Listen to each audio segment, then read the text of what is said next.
Hey everybody, it's Jason Blaha here, and I came across a news story floating around in the fitness world here that I thought I would share with you guys because it's just interesting and it kind of makes you go, okay, this is just ridiculous. All right, a woman claims that marathon training made her fat. You guys can see in the little news story that I'm going to link down below that she gained 25 pounds while competing as a marathon runner. So let me put on my +5 hat of weaponsmithing, do a little crafting, see if we can level it up a bit, and talk about this. And all right, normally it's really interesting. This one's different than I expected because normally what is it that people always try to claim? That list cardio slows your metabolism. Again, we've seen people like the good Dr. Lane Norton claim that with some of his clients, and we've seen other people, my metabolism slowed down from doing too much low intensity cardio and therefore I gained a bunch of weight.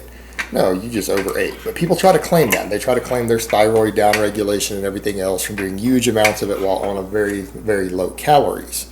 Now, the truth of the matter is people who do massive amounts of cardio, who eat a lot of calories, their metabolism tends to go up. One, because they do gain a little bit of muscle mass, but number two, just their body is used to turning over energy all the time. And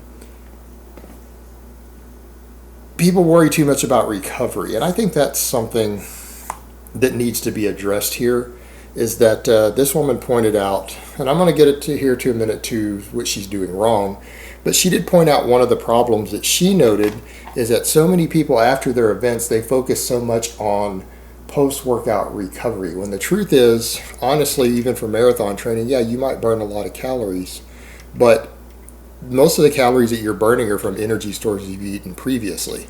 Most of them are going to do better if they fuel most of their training the night before they do their training and events for long bouts of cardio. And maybe some intra-training nutrition is probably ideal. But this idea that somehow because you burn 1,500 calories that you need to consume an extra 2,000 calories afterward is kind of silly. Because ultimately, what ends up happening with any form of training where you burn through glycogen and glucose and everything else, and they're actually probably burning some body fat there too. Anyone who has any body fat to work with is going to burn with low intensity cardio. They're going to burn a lot of body fat also. So what you ultimately find is that, her body might only hold, 1,000 calories of actual muscle glucose to be used as fuel. So if she had burned 1,500 in training, she probably cut into her body fat stores a good 500 calories. But what ends up happening, people focus upon eating so much to recover from it. And here's the thing. If you're eating to recover after any sort of training, you need to be realistic about what you actually burned. And what I mean is, if she only had 1,000 calories of glucose even available to burn, and you've burned through all of that, and that's pushing it a bit for, someone who doesn't lift weights, doesn't carry a lot of muscle. Anything over 1,000 calories of carbs eaten afterwards is excessive. And the problem is that a lot of these people, it's not the carbs that's making them fat. And that's the thing I would look at with this woman. If you ate nothing but extremely high carb meals while doing large amounts of list cardio, you wouldn't be gaining 25 pounds of fat inside of a year. And that's what this woman did. And she blamed it upon all the carbs she was eating. But the truth is, that's simply not true. If she's just replenishing carbs and then overeating some extra carbs, most of it's going to be burned off as body heat, particularly when you're extremely physically active. I think what's happening, this woman's saying, I ate healthy, but just too many calories. Well, she probably did, but how much of it was from fat calories? And that's what you have to wonder with something like this. She's blaming carbs, but a lot of people, what they think of as all high carb meals actually ends up containing a bunch of fat and stuff as well. And ultimately, once her glycogen stores are replenished and she's taking the excess glucose and burning some of it off as body heat and other basic metabolic functions, any fat she's eating gets stored. Because again, you can only put so much back into your body even post-training. Yeah, you cut into stores, but you also cut into body fat. So anything you're eating beyond what you needed, the replenished glycogen, and in her case might be 1,000 calories, is just going back to the fat stores.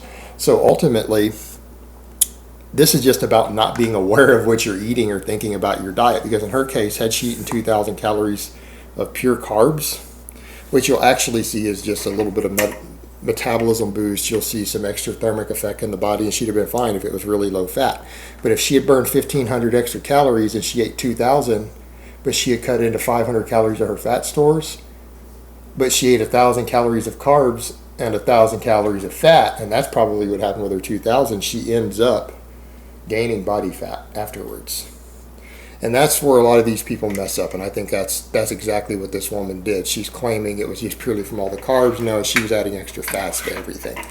And that would actually be fine pre-training. A lot of marathon runners do really well fat loading the night before, in addition to carb loading.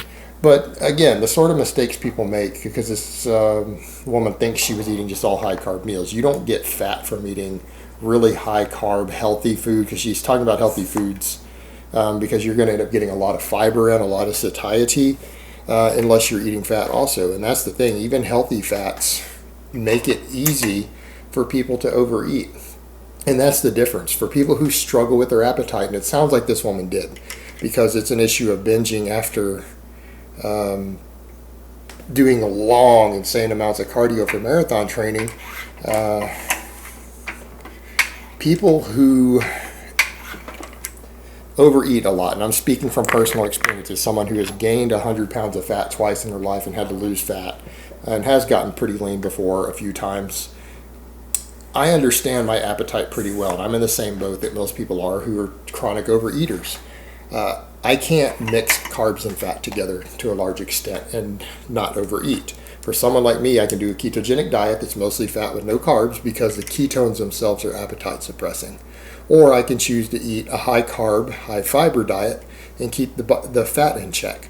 But it's that combination that really gets people in trouble because fat itself is so non-satiating.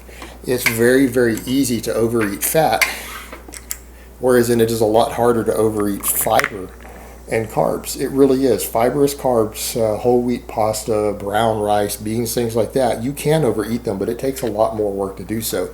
And even if you do, if you're eating a fairly low fat diet, you end up consuming less total calories. And as far as the calories in, calories out thing, people who overeat carbs on a very, very low fat diet, they end up putting out more calories out. They tend to move more, they tend to fidget more, they tend to be more active, and they tend to have a higher thermic effect in their diet.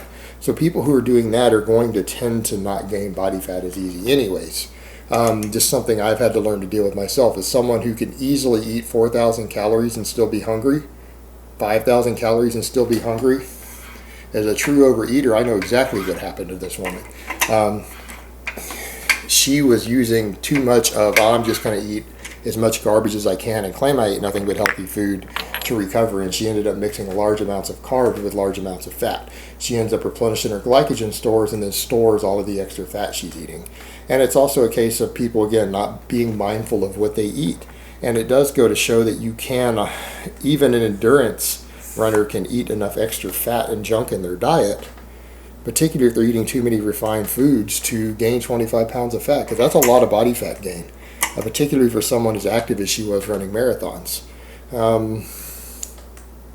Again, it's about not being mindful of what you eat. And I think people do that oftentimes. They try to blame carbs in their diet, when in reality it's the fat in their diet. They're not realizing how much fat they're eating with the food choices they make. Because again, it's that extra butter, that extra olive oil, that extra, maybe eating a fatty cut of steak and not realizing how fatty it is instead of a leaner cut of meat. It's that whole point of people who are eating the really high carbs, sometimes you're active like that, aren't honestly addressing how much extra fat they're adding into their diet on top of it. And the truth is there are people who can out-train that. Again, you take someone like Alex Viada, he eats a fair amount of what we would almost call junk food because his energy levels are so high and his activity level is so high because he's carrying a lot of muscle mass. The guy's well over 200 pounds lean while doing powerlifting and super marathons and triathlon events.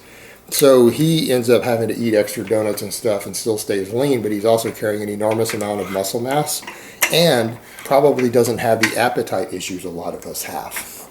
And so again, back to the point of if you have even a high activity level, if you're like me or like this woman, you have to be mindful of the fact that mixing carbs and fat together in large amounts doesn't generally work for people like us. We either need to eat a fairly high fiber starchy carb diet, or we need to eat a high-fat ketogenic diet, but mixing the two doesn't work. And I promise you what this woman did is she's not being honest about what she was eating. She was probably eating way too much dietary fat with her post-training carb loading. And yeah, she put on 25 pounds of fat while competing as a marathon runner inside of 1 year. And that's crazy, but I can totally see it happening for an overeater who isn't mindful of their diet. All right, guys, but that's really all I have to say on that today. I hope it's been informative, and I will talk to you guys next time.